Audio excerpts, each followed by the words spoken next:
Our host for this event is Senator Dick Durbin, and Senator Durbin is unable to be here today in part because he has a very important meeting which is about to start with the U.S. Sentencing Commission on important work that he has been assisting the civil and human rights community achieve.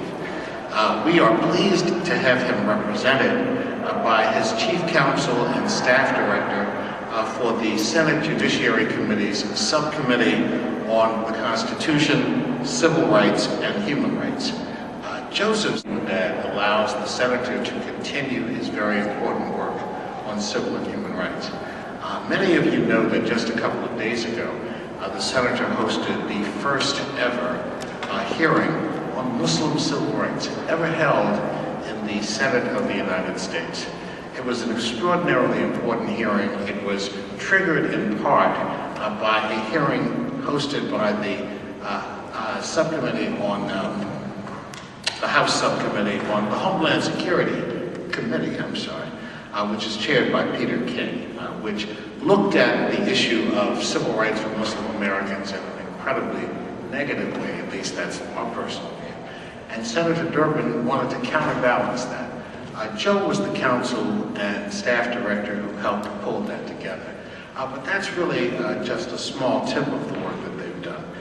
Together, they actually helped to author and initiate a bill called the Fair Sentencing Act, which passed last year, signed into law by President Obama, and dramatically changed the criminal law in the United States. First time eliminating a mandatory minimum for simple possession of cocaine, a 5-year mandatory minimum, first change in those laws since 1970. The first change in the statute itself passed in 1985, which really set the parameters of drug enforcement in this country in a way that has had a devastating impact on African American men primarily, but other communities who come up. And much to their credit, they held the first hearing in the previous Congress looking at a range of human rights and civil rights issues which to a great degree have been advanced largely because of their work, including seeking to ratify the Convention on the Elimination of Discrimination Against Women and the Convention on the Rights of Persons with Disabilities. So we're really proud to work with Joe Zogby, to work with Senator Dick Durbin, and with no further ado, let me invite Joe to come to the podium because he has to leave shortly to join his senator. So please join me in welcoming Joe Zogby.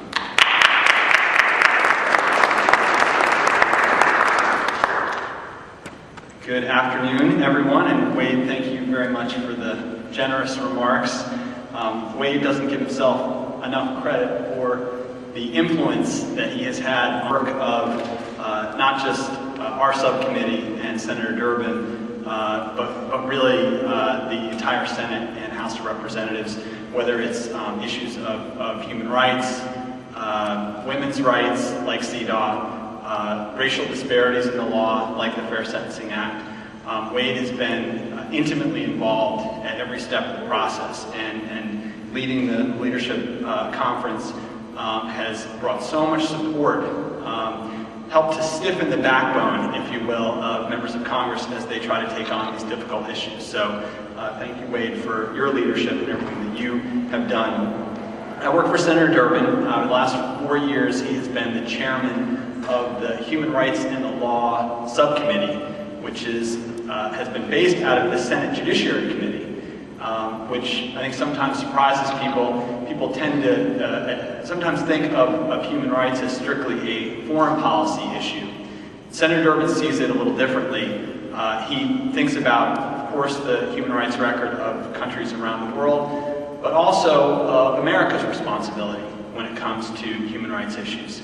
And if I could, I wanted to actually quote Eleanor Roosevelt. It's a famous quote. She was the architect, of course, of the Universal Declaration of Human Rights. And she said, "Where do human rights, after all, begin? In small places, close to home. Unless these rights have meaning there, they have little meaning anywhere." And that was sort of the motto of our subcommittee, the Human Rights and the Law Subcommittee. Take issues like prisons, for example. America has 2.3 million prisoners, which is the most prisoners of any country in the world by far. Also the highest per capita rate of prisoners of any country in the world by far. And that's what led Senator Durbin, in no small measure, to work on the Fair Sentencing Act, which Wade mentioned before. The State Department every year issues a report dealing with the human rights record of every country in the world except for one, the United States. And that's one reason that last Congress, Senator Durbin decided to hold a hearing on the United States record in complying with human rights treaties that it has ratified. This is the first time, by the way, first time ever, that Congress had held a hearing after we ratified a human rights treaty on whether or not we were complying with the terms of that treaty. And we had really an overwhelming response to that effort. Statements from dozens and dozens of groups around the country that were submitted. And I want to give credit where credit is due to the leadership of people like Ajama Baraka and Wade Henderson, who really pushed us to do this hearing. And then Wade offered just incredibly compelling testimony at the hearing on behalf of the coalition that he leads. So that's the legislative side, and I'm going to stop there because now you're going to hear about the executive branch side of the ledger, and that's the Universal Periodic Review, which we talked about in this hearing, and which the Obama administration has really, in many ways, continued the efforts of the Bush administration, because this is something that started in the previous administration. It's a bipartisan effort to really look ourselves in the mirror and assess our human rights record. And so that's what you're going to hear about today. And I am terribly sorry that I have to leave. I actually have to go and join Senator Durbin at a meeting with the Sentencing Commission about the Fair Sentencing Act, this legislation that was passed last year. So thank you for your attention, and I'm sorry that I'm going to miss the rest of the panel. Thank you. Bye.